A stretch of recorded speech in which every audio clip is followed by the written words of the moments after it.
Welcome back, everyone, to the LEC Summer, where Rogue are looking to go 2-0 with a win over Excel Esports. So, when it comes to Rogue, I think sometimes, even though they're at the top of the standings, we don't tend to talk about them as excitedly or as much as Mad Lions, just because Mad Lions, they're flashy, they got those celebrations, they got all those weird picks.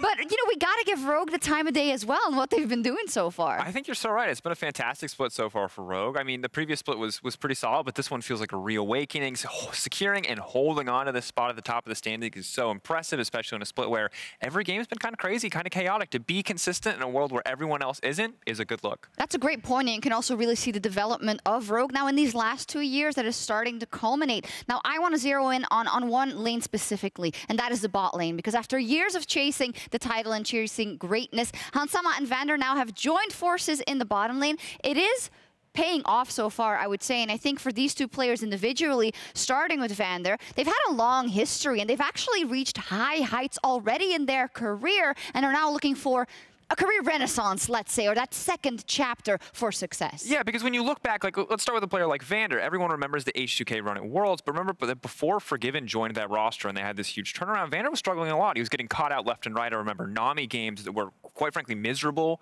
getting caught repeatedly. He had that great run at Worlds, and then it felt like he sort of dropped off the radar a little bit. Now he comes back, and not only is he still this leadership figure that we've known him to be, but he's also evolving his playstyle. He's improving his mechanics. It always feels like he's where he needs to be, and while in the beginning, I might have been, well, I would say hesitant to put him in the top of the table when it came to the support discussion, he's very clearly showing up. And what I actually love about players like Vander and him specifically is that there's been a lot of talk also about how there's players that are just collecting paychecks that have been there for so long, but what are they actually contributing to a team structure, right? And this is an example of a man who's been around, who's had highs and lows, and is willing to put in the work, willing to put himself second to make the team successful and make also the rookies around him better and shine. And that's fantastic. And we got to look at his lane partner as well. Hansama, 2017 really was his year with the Misfits, and he also was in the same conversations as the next Rekkles, the next AD superstar, and then it kind of fizzled out. Yeah, of course, we remember in that year with G2, it was a very disappointing loss in the finals, but this was still the year where Misfits, they went from Challenger to Worlds. The story we've heard so many times before, and Hansama was at the center of that. And then we got a taste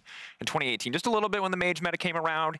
He played Draven. He defined the meta. And it was Hansama Draven, you're like, bam. But then it started to feel like the only time we saw Hansama play League of Legends at a Hansama level was when he played Draven. And so he fell away. We didn't get to see it consistently. And now here, when we came into spring, I was not a Hansama believer. I had hyped on that train so many times and been disappointed that I didn't want to buy in. But now what we're seeing here is not only, it's Hansama Draven every game. No matter what he's playing, he's not afraid to be aggressive. He's not afraid to make the big plays. And that's everything that you want in such an AD carry-centric meta. That's true when we look at now the combo, right, of Hansama and Vander, who are really coming into their own. If you look at the eye test, they're doing great. Hansama's lane stats are fantastic. The diversity they bring to the bot lane, he has the Aphelios, but he also has the Vars. He can also play that Syndra. We have diversity from Vander as well as willingness to make the plays. And I think they fly a little bit under the radar sometimes when we look at the Rogue games because Larsen's popping off and whatnot. But the fact that Rogue wins very consistently means that every single part of the machine is doing what it should do, and not in the least Hansama and Vander. And of course, we talk a lot about flexibility and praising teams for creativity, and Rogue aren't out of that conversation. A big part of that is Hansama. He's willing to pick up Syndra. Vander's willing to show us more on the bottom side of the map. He has his standard support picks, but he's playing everything. If it's in meta, Vander can't pick it up. So for me, this is a bot lane that is worth watching, that is worth talking about. As much as Larsen and Inspired look like the premier jungle mid duo right now, these are guys you cannot sleep on, and they are a big reason why Rogue is on top. That they are, and for these two players, the summer season has been a huge redemption arc so far, and we'll see if they can keep the top spot with a win over Excel. Thank you very much, Shox. Of course, they would be in the top spot with Mad Lions, assuming Mad Lions win later today, but Rogue have had a very good split so far, Vedius, and they are up against Excel, who underperformed yesterday, although they were playing Mad Lions again, so perhaps a loss is to be expected in that game. Yeah, but it's, I think a lot of conversations right now are happening about how good is XL. Yeah. Some people have said that XL showcased what they're truly capable of in the second half of the split, but you could also argue that they had easier opponents. So where they rank, will they be challenging for that playoff spot? Still a lot to be decided. A good game, even a win versus Rogue would be incredibly valuable for XL. Definitely. And after yesterday's loss, I'm sure that they're hungry to get themselves a win. So we're going to be jumping into draft XL versus Rogue. XL on the blue side. It opens up a few options. Yesterday we saw them struggle a little bit versus Mad Lions. Patrik once again a key carry for them, and they tend to build their compositions around making sure that Patrik is in the best spot. But early doors, what bans are we likely to see? Well, Karthus could be there. Olaf. Why do you keep bringing up the Karthus? We ain't seeing Karthus, Medic. Get over it. It just popped in my head, and I didn't mean it. I meant something else. So Kadra was a big Karthus player before. Exactly. Oh, that's why I did it, Vedius. There we go. But I don't think we're going to see it today, I'm afraid. The big pick I consistently have my... God. The pick that I constantly wonder about is Syndra, because I think that she should still be very strong. While we didn't see a great performance from her in Game 1, I still think that she should be very high priority, and I think that it was a champion that, when given to Special, he had a great performance on it. So I would like to see it prioritized. Does it have to be first pick? No. It looks like we're actually going to go for the Twisted Fate instead, which is fine. There's nothing wrong with that. Here in Europe, it's definitely been a high priority champion, and with both the Orianna and Azir taken off the board, it's not too surprising.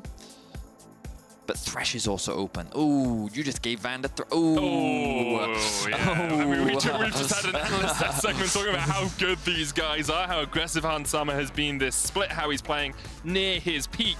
And you give him a Aphelios alongside Vander's Thresh, you are in for a world of hurt. I also think that when you pair Aphelios with a Thresh, he can actually be really dominant in the laning phase as well, especially when he gets a couple levels under his belt. So you would imagine that XL were expecting this. I feel like that these are two very common and strong picks for the Rogue bot lane, and it looks like that they are going to answer with a Senna, which we have been seeing a lot more recently.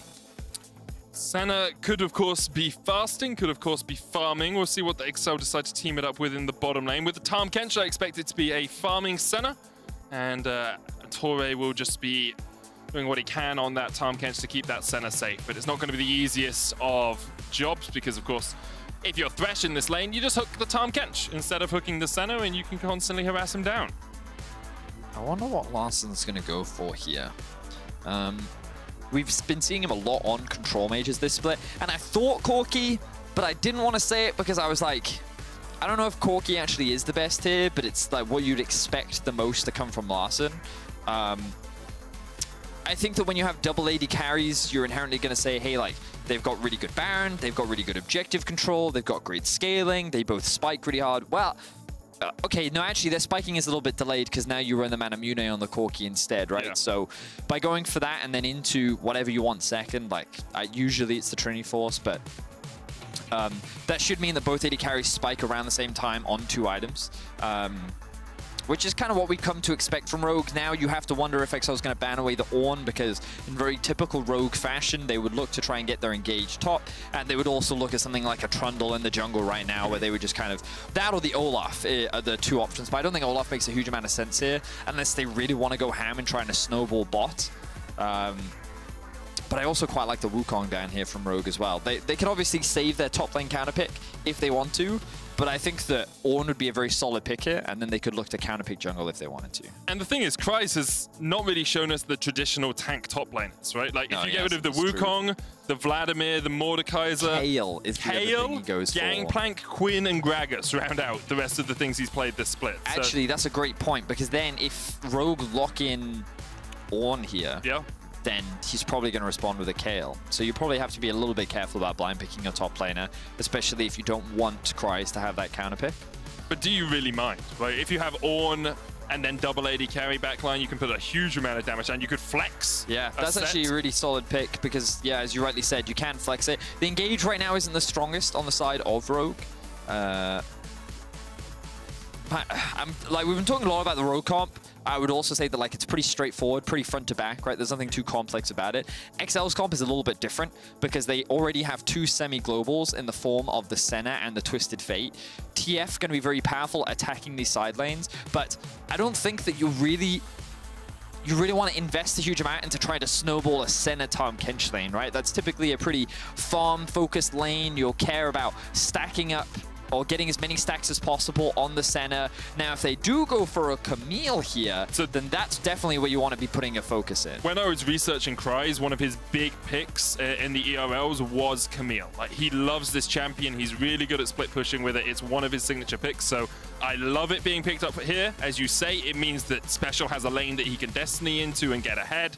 And we'll see how Rogue are going to try and answer this, because Aurelia is traditionally an okay matchup into the Camille, and Finn might want to bring it up, but instead it's just going to be Renekton. So the engage kind of sucks from Rogue, but I think that's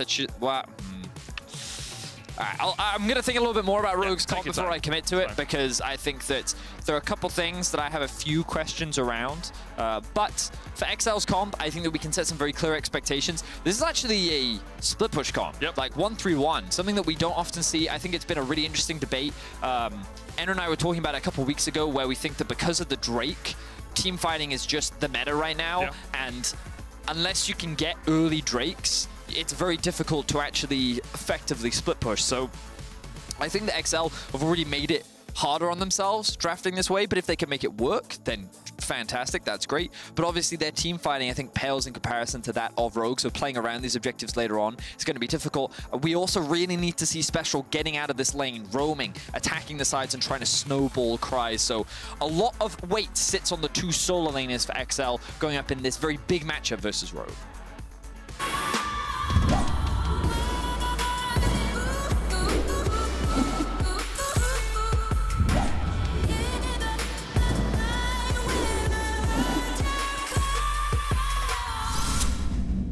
And on to the Rift we go once again. Game 2, week 5, day 2. So for those that don't know, we always have these little music intros at the beginning. And I don't know if anyone's ever seen their father dance before, but that's basically what Medic looks like whenever he boogies to those song intros. And I just needed the world to know, because I reckon our team behind the scenes will now record that, cut it out, and they'll put it at the end. That's what I just realized is going to happen. And you're all going to get to see that dancing at the very end of the day. So you can look forward to that. Anyway, back to the game. So we did see a bit of a level 1 play setup going out from XL. They did try and sneak into the bot lane, see if they could catch anyone out, but Rogue did not fall for that trap. You can see this very small ward sitting in the deep brush to get a little bit of information. I'm trying to ping it, but my thing won't let me. So instead, I'm going to try and draw an arrow to it.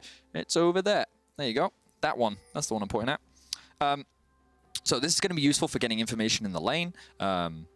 And it looks like right now both junglers are actually going to be starting up towards the top side of the map and then pathing towards bot. This does make the Scuttle Crab situation quite interesting, because Finn does have priority in the top lane. My expectations would be that Inspired will actually focus on trying to get the top lane Scuttle. And I think that Tori and Patrick can actually get prio in this 2v2 lane, because Tahm Kench is actually a very powerful support early on. And against someone like a Thresh, you can actually be quite aggressive. And when you pair that up with the long range of a Senna, it's pretty interesting. Now, Special is getting level 2 ganked right now. Yeah, they're just trying to force him away from the wave. I want to see what the wave state is in mid, because Larssen might actually just be able to keep him away from this and make him lose quite a few minions. Let's just follow Inspired real quick here, because he went straight from his red, and now he's going to go... I'm just curious as to where he's going to go. Is he going to go straight to his blue, or is he going to go to his Gromp? Looks like he's going to go from red to blue, and he's going to be in a position to potentially challenge for the bot lane Scuttle, so this could be his plan. Maybe he wants to cover for his bot lane. So I'm really interested in his decision-making here. Of course, he is playing set, so single target camps typically make sense. But what's Kadril's decision-making here? Like, you know the red's gone, so is he just going to go in here, expecting it was just a red clear, take away the Razor Beaks, take away the Krugs, and get actually quite a large advantage, assuming Inspired doesn't realize this is happening? Yeah, so I think that so this is one of the really interesting things about a level 2 gank, is you, first of all, give a lot of information away, right? You also often slow your jungle clear speed down, because obviously you're spending time not killing camps. And Kadril has used the information that he's gotten, given that, okay, you must have done red into mid, and I literally saw you walk bot side, so he's like, oh, I can take these Raptors. Now Inspired, he wants to do his single target camps because he's set and he clears those faster, and now he's going to walk up to his Raptors and realize, well, these have just been taken from me, and I think think that because bot lane is pretty in control for XL, and Larssen, while he does get a push, he's not going to use that to do anything with it. It actually allows XL to get a bit of an advantage in the jungle. And you can actually see Inspired having to change his path actually takes him away from some of his jungle XP, because he knows topside scuttle is going to be done by Kadro because he's just cleared my Razor Beaks, right? So he either can go take his Krugs and give up this bottom side scuttle, or path down here, get this scuttle, but then not have any camps on this side of the map. Yeah. So now Inspired is going to want to reset. Yeah. Jungle pathing. It's really fascinating. In any case, Kadro now already hitting that level 4. Those Raptors, of course, being very valuable, and he did get that topside scuttle. Kry's actually doing very well in the 1v1 up towards the top side of the map. Again, I didn't quite get to see the very early laning state, but the fact that Kryz is already at a CS advantage and the wave is actually pushing towards him is very fascinating. He is running Grasp. He also has both his potion, where he's now popped through his potions, but he was in a really strong position. But what I think is fascinating is when you're locking in Renekton into a Camille, you assume, especially in last pick, that this is being used as a counter. But you're already falling behind very early on to the lane, and expectation should always be with Camille that she's going to be very strong in a side lane later on. So I think... Oh, it looks like they're trying to punish it now with the stacked wave. There's the Ruthless Predator stun. Kry's trying to get the damage down here, but Finn tanks up a couple of shots. Kryz could have flashed for that, decides against it. Special teleported in, still only level 4. What? I understand why Special did teleport in there, and I think it was the correct decision. Unfortunately for him, Kry's in a 2 versus 1, I think would have been fine in that situation. Now, of course, this was the safety measure, and again, I think it was the correct play from Special, but he's now going to be punished in the mid lane for this. Larssen was able to get a really good recall timing off, and Special ends up losing an entire wave to the tower. So this will delay his level 6, which is a really big deal, because we've talked about how this Twisted Fate wants to be roaming around the map once he hits the level 6. It's like the most cookie-cutter strategy that you can have with the Twisted Fate, which is why getting river control is also extremely important. And what I think is really interesting, as the observers just highlighted, when we have a look at the minimap, a lot of the vision from Rogue is actually invested up towards the top side. And this is largely to make sure that they have information and can maintain control, because that is where you expect Special to be using his ultimate towards. Now, of course, he's not level 6 yet, but having that information earlier, the better. Always want to try and track a Twisted Fate as he gets around the map. Still on level 5, as you say. Larssen was forced back underneath his turret as Kadro just walked through the lane to make sure that Larssen couldn't freeze the wave. We've just seen a reset come out from Patrick and Torre. They have finished the Cull and building up that pickaxe as well on the center. What I think is really interesting about XL's comp is that Patrick doesn't seem to be the main hyper carry in this composition. Now, he is, of course, farming, and we've been seeing a lot more AD carry centers on the pretty much everywhere on the planet right now, but when you look at Patrick, he is like the statistical standout for XL, and he has had some phenomenal performances for XL. And when you compare him to everyone else on the team, just purely from a stats perspective, he is by far and away outperforming everyone on this roster. I mean, he's doing 35% of his team's damage as an AD carry. Like, that is a huge amount. And his damage per minute numbers are up there as well, 3rd in the league, meaning that his team is still doing a good amount of damage. He's just doing a lot of it. And this is why I get a little bit surprised when you look that a lot of this comp is reliant on Special and Kryz being the primary carries. They need to be ahead. Now, Inspired is getting collapsed on here. Here comes the Destiny. Inspired will have the flash. Red card, though. Red card, though. Yeah, that's not the best. But they do manage to force Inspired away. He's still only level 4. Kadro just hit level 6 here, Vedius. Those early jungle pathing we talked about, and now the repeated pressure coming out from XL is pushing Inspired quite a long way behind. They're looking to dive top here, but the wave is not in a great spot. And as our observers are highlighting in the little picture-in-picture, that Larssen's just getting more benefits off the back of this, because now an entire cannon wave is going to be lost. Pat Special does not have teleport, but I think that they could still look for a dive here. I wonder if... So often you'll see Trundle actually catch this wave before it actually hits the tower in top, so that they can then set up the dive. It's too busy with the Krugs, mate. It's too busy with the Krugs. So actually they're waiting for this next wave to hit as well, but I really think that Finn is going to die here. Hansama has TP. Inspired is sitting in the bot lane right now. I think this could be lights out for the Alligator. So he's got his flash. He's got his Dominus. He can gain a lot of health pretty quickly, but there's the Hex to go to Maiden. There's the Subjugate for XL, and here comes Kadril. Dominus popped early on the Slice and Dice, trying to get him away. Finn heals up a huge amount with Cold and Meek, and here comes the teleport out from Hansama, and Kryz is forced away. Both top laners have been dived in a 2v1 situation, and both have come out alive. Well, the bright side for Rogue is that... It's early Rift Herald swap. Well, I was going to say, actually, the bright side for XL is they get the TP up from Hans Sama, and now he's stuck top lane. But it does actually look like they're going to make this swap, and they're going to go for the early Rift Herald swap. Now, 8 minutes into the game, actually not a bad time to go for that swap, and I would like to see now XL either prioritize securing that Drake, or actually they're going to match the swap themselves. The problem is they're going to be behind in this play, so you can see on the minimap, Rogue is already in a better position to contest.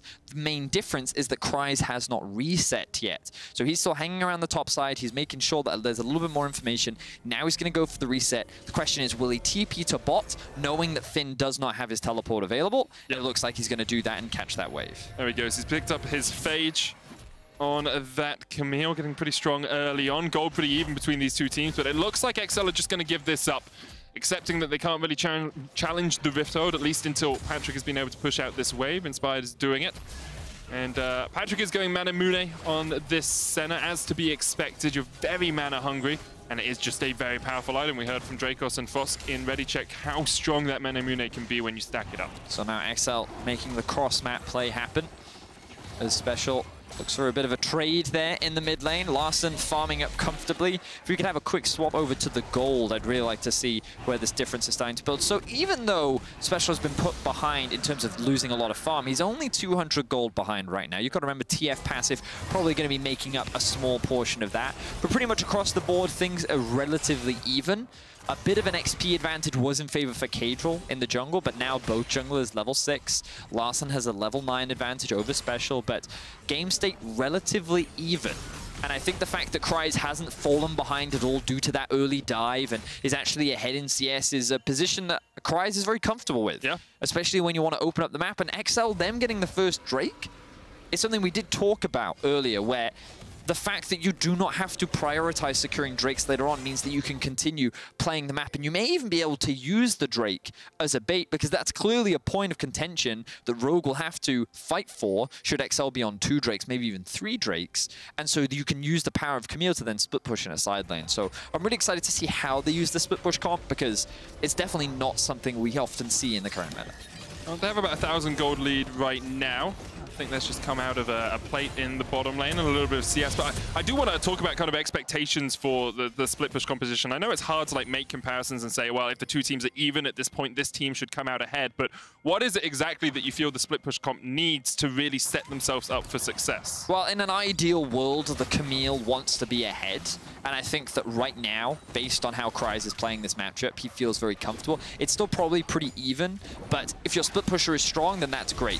What XL want to avoid is getting stuck into any early team fights so that Hans Sama and Larssen don't get early kills. And I love this early prioritization of Rogue to group to try and use this Rift Herald to try and break open the mid lane tower. Hans Sama's been stunned here. There goes the box as well, but you can see the damage coming down. Hans Sama's going to pop the Moonlight Vigil. He's almost dead, and here goes Kryze. Burst blood goes over to XL. Finn has been put in the baby cage. The Hexag automation comes down. Kadril almost forced away. The hook goes wide. And Rogue invested a lot with the Rift Herald into that mid lane turret. They got a few plates, but they lost Hans Sama's life. Really good response there from XL, and they're using their semi-globals pretty effectively. The Tahm Kench ultimate coming out to help the rotation from bot to mid to allow Patrick and Tori to be there to help contest. And let's look at where things really started to go wrong, because of course you're relying on Hans Sama and Larssen to help secure this tower. The Rift Herald comes through, takes a lot of the plates. Finn is trying to keep Kryze off on a side lane, so I think his positioning is solid. Really good pillar there. Actually leaves Hans Sama out to dry, and a ward comes down to actually delay Hans Sama from taking the Lantern, which then allows Special to get the stun through, and then a really good route comes through from Patrick to then set up the final kill from Kryze. So a lot of small things coming out from XL that resulted in a very big kill. Firstly, onto Hans Sama, but even more crucially, Kryze gets the gold, which means that that Trinity Force is going to be finished much sooner, and Kryze is going to get to that split pushing state that Rogue should be very afraid of.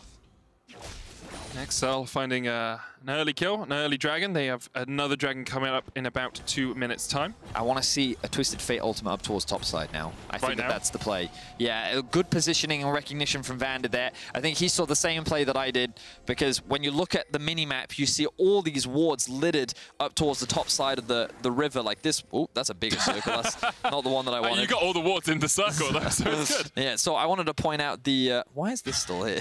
Go away. I wanted to point out this ward, this ward, and this ward. So all these wards were littered up towards the top side, and TF did, of course, have the ultimate available as well. And so the expectation was that with Kryze coming up to the top lane, they could actually look for that play. And Vander was in a great position to lantern him out to safety. So, yeah, danger swiftly avoided there, I think, from the side of Rogue. And we have seen Vander just such a good game sense. Talked about it on the AD. He's so good at understanding how to improve, how to grow as a player, and you see a sign of it there. Of course, later on today, we have our match of the week, Mad Lions, the current first place, alongside possibly Rogue, after this game against G2, who are current reigning champions, although perhaps don't really look like it. And Larssen takes the beneficial side of a trade against Special in the mid lane. Special even going for Ninja Tabi here on the Twisted Fate, knowing that a lot of the damage he's going to receive this game is firstly physical, but also auto-attack based from the Aphelios and the Corki. Smart boot purchase coming out from the side of XL, definitely warranted. You got a lot of value from versus Set and Renekton as well. Yeah, so, it's really, really good. Yep. Next Drake is spawning in about 15 seconds, Medic, and right now XL is in a much better position for it. Rogue, I was really interested as to why they kept Hans Sama top, actually, in a position like this, because Finn does have TP, but notice now, again, all that vision is actually swapped towards the bot side, so I'm going to bring up the little mini-map once again, and again, you see all these wards just littered around, pretty much controlling the Drake, and our observers are highlighting on your screen right now. This means that Rogue have to walk into darkness to be able to gain some essence of control. The savior right now for Rogue is the fact that Larssen does take the mid tower and push that wave in. So with mid prio, they can use that to force Caedrel out of the jungle as you're seeing right now, and Rogue can actually start this one up. Now the question is, does XL look to contest, or will they just give this one away? And the answer is no. They're just going to give it away. Inspired will take it. Larssen is having a very strong performance. Of course, we saw Special roaming away just a couple of times. Finn's going to pop the Dominus here in the bottom lane, but he's caught up in the last embrace, and the rest of Rogue are on their way. We might be seeing a dive coming in. The package is available, and Kryze immediately jumps in. Here comes the Destiny. Special trying to join the fray. Kryze is tanking up the turret. Now Special's going to do it. TP was cancelled down towards the bottom side, and Hans Sama. Oh, he's going to TP away, but the gold card. Special. No, he locks blue. Oh, he locks blue. Oh, Special. Oh, my. Oh. Oh, the Reggie strikes, and Special, the sad bee comes out. Well, X-Special was on TSM, and Special sounds like X-Special, so... And now, a bit of a trade coming down onto Patrick. Hook not quite going to land. But yeah, devastating there. That should have been a kill. Hans Sama just barely gets away with his life. Special even had flash, so if he locks in the gold card, he could flash, stun, get Kryze another kill. He cycled past the gold card, which is the thing that got me. It was obviously just a little bit of a misplay. Is good for Kryze, though. He hits level 11 now. He takes the tower as well, so he's got even more gold in his back pocket. CS pretty even with Finn, but Kryze is getting up towards that Trinity Force we kept talking about, and has almost stacked that Cull. He's going to get away. Oh, he gets stunned just before he can get away, and now Finn is on the chase. He could kill Hans Sama, though, He could kill Hans Sama, flash away. Finn knocked up there with the stun, but Kryze is almost back under the tower, and if Finn goes any deeper, that Hextech automation might just come down. Finn, yeah, okay, well, Kryze is safe. What is it about top laners and just escaping ganks this game, Vedius? I mean, the thing is, Renekton and Camille are actually both super mobile, and they're actually quite difficult to dive because of how their ultimates work, right? So, yeah, well played there by Kryze. I thought that he was actually just going to turn and kill Hans Sama, though, because without any flash... oh, we're going to get a replay. Oh, God. Okay, so the stun comes through from Kryze. Good flash from Hans Sama. And the moment they see the TP, they get hesitant to commit to the dive, which I think is fair. So Kryze then pushes in the wave, and here we see it. Oh, he just misses the gold card. Oh, he didn't even have to flash. He had so much time to land that stun, too. The only thing I'm thinking is maybe he says blue card does more damage. No. No. No. You can't give him the benefit of the doubt there. Oh, that's true. He picked the wrong card, Medic. Yep. They even did a sad B. Kryze did a sad B. So. Yeah, okay. It was definitely the next time. If you get hit by a sad B, you know that it's doomed. We're 70 minutes into this game, Vedius. Larssen topping the gold charts. He's got a huge amount of plates and just farmed himself up really well. He's about 500 ahead of his lane opponent, but Kryze is up there as well, which is where XL have been trying to funnel most of their gold. Inspired still just a little bit behind, but he has managed to catch up his XP deficit that we saw from the early laning phase. And I will say, this is pretty good so far from XL, considering they're playing up against one of the tied first teams in the league. For them to be even at around the 18, 19, 20 minute mark, they should be pretty happy with this. But do remember that what we talked about for Rogue was that they spike very hard at 2 items. Yeah. And so you look at Larssen and you're like, whoa, that is a strong Corki right now. 200 CS at 18 minutes, level 13 on the docket. And now, the problem is that he's just so strong that he's actually like ahead of his item spikes relative to Hans Sama. So Rogue might not feel super comfortable trying to force a fight right now unless Hans Sama has enough gold where he could purchase a big upgrade, but I don't think he's just going to straight buy the Runans. So yeah, the Black Cleaver being done is like a solid power spike for the Renekton as well. Maybe you want to wait for the Black Blade of the Ruin King, but Rogue should feel pretty strong. So they could think about going for a team fight right now. It's just a matter of where they actually execute it. With the Mountain Drake spawning in about a minute's time, that's one option. But the other problem that Rogue have to deal with is the fact that Kryze, with his Trinity Force now done, is a huge threat in a side lane. So someone almost always has to answer him. And this is why I'm really interested into how this comp actually ends up being played out. Because remember, XL's strength is not in the 5v5 at all. Like, if they go for that fight, I think it's not a very easy one to play. But they have such strong duelists in a side lane, and they have 2 of them. So TF, if you leave him by himself, he's going to be very difficult to deal with because, he's just going to very quickly take down these towers. And of course, Larssen with the teleport and with the package can quickly rotate from one side lane to join his team up.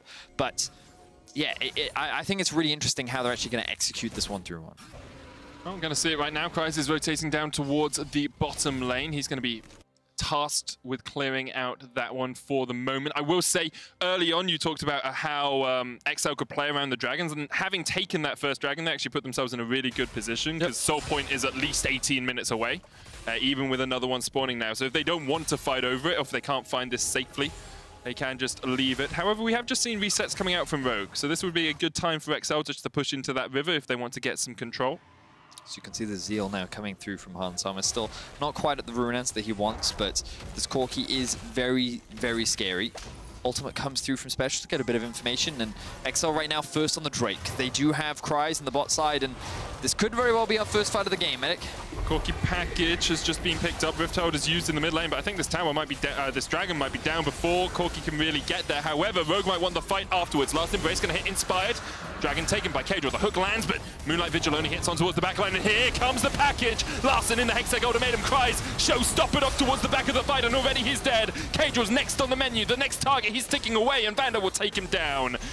Special has locked in a gold card for once, so he looks to try and take out Hans Sama, but he's just retreating back to no turret at all. The Rift Herald in the mid lane takes another tower, and Special dies. So although XL get the dragon, Rogue definitely get the fight. Larssen just threw his package into the entire XL lineup and obliterated them. They were just 2 stacked up outside the Drake pit, and it was too easy for Rogue to find the successful team fight. They get themselves the tier 2 in the mid as well, and while they did lose the Drake, they ultimately get the fight that they were looking for. And I just want us to follow Larssen in this fight, because there are huge risks of XL going for this 5 versus 5. Yeah, it's a pretty solid position, but look at this, like, it immediately forces the consume out. The ultimate from Kryze then comes out, and look, Special, Torre, Patrick, they're all zoned off onto the backline, while Finn is just soaking up the damage, and then all your damage in Kryze just disappears. So you're then forced to immediately retreat. And it was just a very well-executed fight from Larssen.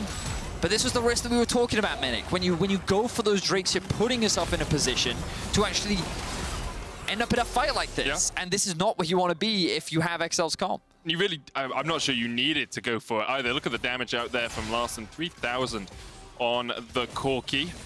He had a very strong performance, and Larssen has just been a very strong performer for Rogue this split. You know, we talked a lot about Hans Sama and Vander in the analyst test segment, but Larssen, statistically, is probably the 2nd or even best mid laner in our league right now. I think Humanoid may very well still have him beat, but it's very close. Yeah, that's why I said 2nd or maybe 1st, yeah. but he's already at 3 items, Manic. I remember we had this conversation. Do you remember when he played Rise? And we were like, he's got a fully stacked Stera for like 14 minutes. And like, the dude, the problem with Larssen, right, is when you just kind of leave him alone, he's like old school Froggen, where he just suddenly gets all this farm where you just don't know where he got it from. And look at him, he has 235 CS at 22.5 minutes. He can just easily kill Special. No, Special's out. Yeah, Special has to get out. I think there's a fight going on in the river. There's definitely a fight going down in the bottom lane. The river is being controlled by Rogue. And Finn's going to jump in here onto Kreis, who I really feel would just win this one out if he went in for it. Death Dance, that's a TP. Oh, Larssen has the flank. Larssen has the flank. Here comes the Flash Ruthless Predator as Finn is diving on to Kreis. And goodbye, Camille. Good flank teleport there by Larssen. And Rogue able to get their 4th kill of the game, Betty. And XL, they can't punish anywhere else on the map because well, they don't have any pressure anywhere else on the map. There are no objectives to play for. So a good punish. Kreis thought that he was stronger in the 1v1, and yeah, he probably was, but not a 2v1, unfortunately for him. So he ends up dropping. And now Rogue can use this priority to gain some control around the bot side of the map. And that's what Rogue is looking at right now, this tier 2 tower in the bot lane. That's what Rogue have just been so good at throughout the course of summer, is just finding these opportunities to really snowball their advantage. They're 2,500 gold ahead right now. Vander has been caught, just a little pushback with the pillar. The stopwatch comes out. K'Dra looking to clear out the minions if he can, and that's actually a great kill for XL, but look at the damage from Larssen. Opening up with those missiles will force Rogue away as without their support, they decide they don't want to press any further. So it's XL that find the punish now onto Rogue. Vander, he threw a hook out, and of course, when you do use that hook, you force yourself to be... Yeah, you self your CC, exactly. And that meant that the gold card could come through, followed up by what was interesting is Patrick, I think, used his root on a minion, and then they killed the minion, which then ended up rooting Vander, and then the pillar came through, so he just couldn't move. You can't lantern yourself out of a situation like that. This is why I love Sion Senna bot lane, by the way. Because you root a minion, and then he blurs it, he roars at it, he blurs it? Yeah, blur. I mean, I know what you're talking about. Roar of the Slayer, I think, is the name of the ability. So when you roar, you blur. That's what... I've seen Mad Lions play. Sometimes when they roar, they definitely blur. Okay, all right, fair enough. Each to their own, I suppose. Of course, OG will be playing against Misfits. How often do you roar? I mean, when I'm in the gym, I roar all the time. Really? Yeah. Just like there, lifting the weights, going, roar. Yeah, it's like a confidence thing, you know? It's a confidence thing. I did that for a while. My gym kicked me out because they said you can't keep going blur all over the gym. So let's get back to the game, buddy. All right. So right now, we're looking at Drake and we're looking at Baron. Those are the 2 big points of contention. Finn is just going to do his job to hold Kreis in a side lane, and he has his TP to be able to draw him whenever things kick off. Now that he's already completed his Blade of the Ruin King, it's very easy for him to actually set up in a 1 versus 1 against Kreis, because he does have that item advantage. Oh, look!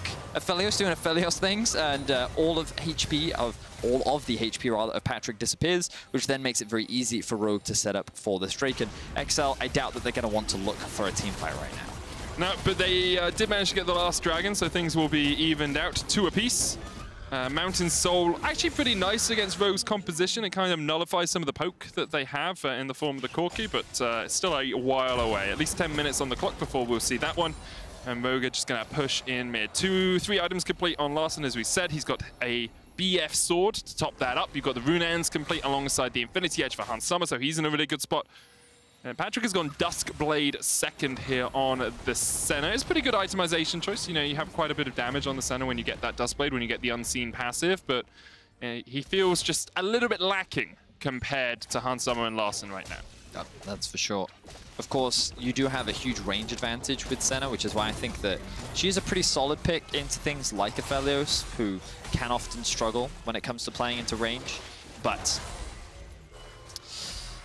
ultimately right now, the problem is that XL can't take advantage of their threat in a side lane. And I don't think that the Senna has the best front line to be properly protected. And there are a lot of things that want to dive on her face right now. So this game is only going to get harder for XL if they're being forced into these fights. Kreis wants to get to a position where he can really threaten in the side lane, but I think that with the itemization that Finn has right now, he can actually match that Camille in a 1 versus 1. But Rogue don't care about that right now. They're sending it for the Baron. It looks like they're going to force this. I think it would be great to force this as well, because if you can get the TP out from Special or Kreis, then that whole split push strategy suddenly becomes a lot harder. And this is why I like to talk a lot about how difficult it is to play split push comps in the current meta because it's actually very easy to force them to come to you because of how important these neutral objectives are. And in the past, you could give up a lot of Drakes, you know, not really care about them, and just trade it for pressure elsewhere on the map. As we do see Finn. Oh, Destiny coming in, though. Gold card is used. There's the teleport used from Hans Sama. Finn's going to die first. Here comes Torre to join the fight. Hans Sama, ooh, he's having none of that. The flash out immediately to make sure that he's not caught up by Special and Cries. And that was a good little split push play there by XL. So they have 2 members attack the side lane rather than 1. And as a result of that, they're able to find a quick pick onto Finn. They get the TP and flash out from Hans Sama. And they should be able to secure themselves a tower as well. So this alleviates a lot of the pressure away from the Baron buff. And now they have their eyes set on this mid-tier 1 as well. And Larssen, his wave clear is solid, so he should be able to hold on to this one for a little while longer. But these are the kind of plays we need to be seeing more from XL. Keep finding these picks in a side lane, open up the map more, give more time for Cries to complete more of his itemization. And then Rogue have to think twice before just trying to force and group around an objective because of how easy it could be for XL to just take an inhibitor, for example. You see there the Dawning Shadow coming out from Patrik as he looks to spy out if Rogue have started up the Baron. He's at about 60 stacks right now, so about a 75 increase on his attack range. Also does buff up the shield you get from the ultimate and gives you passive AD per proc. So now as Rogue start up this Baron, we haven't really seen the resets come out from Kedri. No, he's half HP. There's the teleport from Rogue as well. The hook goes a little bit wide. The last embrace is going to lock a couple of them in the pit, but the Baron is already down to 5,000. Here comes Special from the bottom side. Finn stunned up immediately, and Rogue have disengaged. As Cries and Special are there to distract and dissuade Rogue from the Baron. Okay, so good patience there from XL. They didn't actually have to use any of their teleports, but Finn did use his, which actually puts XL in a really comfortable position. As you rightly say, this is going to open up Cries to secure this tower as well, and it's really important to acknowledge how fast Camille and Twisted Fate can take these towers down. So if given the opportunity, and they both are in a lane, they will just melt through one of these inhibitor towers, which is why Rogue have to be very careful. I think Rogue were either trying to rush that Baron down or they were trying to force XL into a team fight because Cadril didn't get a good reset. I don't even know if, as you mentioned, Medic, if he even had an opportunity to reset there. But yeah, I think the idea was good from Rogue, but the play ended up not working out. And now XL, they feel a little bit more comfortable after that. They've been able to close the gold gap just a little bit more. You can see the itemization starting to round out between the two teams. Hans Sama actually having his 3rd item delayed by going for a QSS, which means that Patrik, in terms of the itemization, is a little bit, maybe either even or a little bit ahead of him right now. And with the Zhonya's being completed for Special 2, they're actually sitting very pretty. So now it's all a matter of how can they utilize this side lane. And have a look at this. Have a look at the minimap right now. All right, so it's a little unfortunate that the Camille is going back to base. But what you saw was the Twisted Fate just kind of sitting in the lane behind, and he would just come up. I can't draw. He would come up behind, and then the Camille would threaten this bot wave, right? So you have this constant pressure in a side lane, but now they're like, oh, okay, Rogue is literally just group forcing 5 in mid, so maybe we kind of have to respond to this. But I think it's a trap to have all 5 people of XL in a single lane. I think they want to keep like Cries split off somewhere, constantly creating this point of pressure, and just avoiding Rogue's desire to force these team fights. An issue that XL seem to be having is just how good Larssen is on this Corki and how easily he is dealing with a bunch of them. They continually try and catch him out, try and put like a pillar down, but they don't really have any hard CC apart from Twisted Fate, Camille, Twisted Fate W, sorry, Camille or Senna landing a last embrace, but most of the time as Larssen, you just sidestep it or Valkyrie away, so he is he's doing a very good job of distracting XL while Rogue go for their objectives. They get the 3rd dragon of the game, and now XL are trying to set up something towards the Baron. Cries is in a side lane though, Vedius. It's a 4v5 right now as Finn's going to join up with the rest of Rogue. Cries is being very cautious because he knows that 2 people of Rogue could just show up, and he doesn't actually have a huge amount of vision investment towards the bot side of the map either, so he's a little worried about TPs. But now XL are creating 2 points of pressure. They're saying, come to the Baron or deal with Camille. One or the other. You can't do both. And right now, XL is just kind of dancing around the Baron. They're creating threat. Now, the bright side for Rogue is that they do have 3 teleports. Only one of them is available right now. And XL, they didn't commit too hard. But you can see the situations that XL want to create where Rogue is kind of like, which one do we go for? Because Larssen, I think, is the only one that can really stop Cries in a side lane right now. And that is a little bit of an issue, because if Larssen, with his teleport, just always answers Cries and is able to win the 1v1, and then XL go for a Baron, Larssen can just TP into it as well, right? I mean, he might be the strongest point, but Rogue also have a lot of damage in the Aphelios. The Set and the Thresh and the Renekton can act as a front line. So if Larssen continues just to try and deal with Cries, Rogue could be able to navigate their way around this split push. But we'll see. Let's see if XL are able to pull out a Destiny or an Abyssal Void to try and join Cries in the side lane. Right now, they have control of the top side of the map, but no real deep wards. However, Rogue, a team known for their vision control, really don't have that much of it right now as Cries tries to jump onto Vander. There's the Hex of Ultimatum, and Special going in as well with the Destiny. Pops the stopwatch a little bit late. Vander's going to fall first, but here goes Larssen trying to get onto Cries. Special off towards the bottom side is being chased out by Finn. The Showstopper used on Torre, and here comes Hunsummer. He opens up in the Infernum. The Graviton finds the Root, and Patrick is forced away. Cries is running off towards the top side of that fight as the double kill comes down for Larssen. 4 for 1 in favor of Rogue. I have many questions around the target selection from XL in that fight.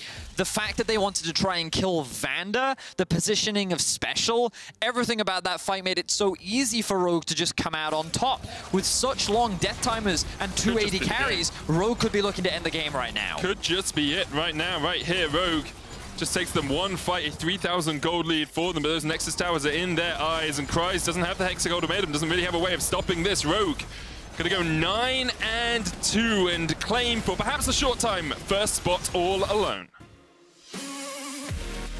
A bit of an anticlimactic ending there, Medic. I was hoping to see Rogue are happy right now. I was expecting to see a little bit more around the side lanes from XL. We saw a couple moments from it, but that final team fight, the execution just was not there for XL.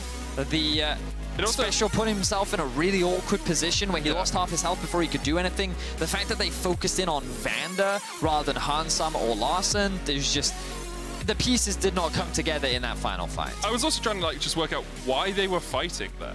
Like they had control of the Baron vision. They had control of, maybe they just thought maybe we can catch someone out and kill them before anything else happens. But obviously we can't be in the minds of our XL players, but the minds of Rogue right now are looking pretty good. You can vote for one of those guys in your Kia player of the game at LEC on Twitter. Finn, Inspired, Larssen. Those are your options. 3 cool dudes who would love your vote, I'm sure. It's Larssen. Don't think too much about it. There was 3 of them. You can vote for any of them. And Larssen. Okay, it might be Larssen, but our next game is Misfits versus Origin, who are tied at 5-5 in the race for playoffs. We'll see who gets the win after this.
But you know FC Barcelona players eat veggies. No, they don't.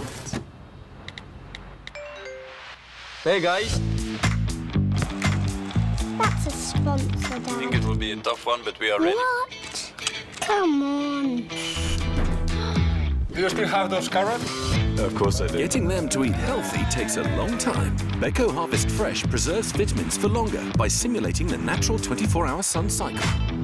Beko, eat like a pro.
And welcome back to the LEC Summer Split. I am Quickshot, joined by Kadril from XL Esports.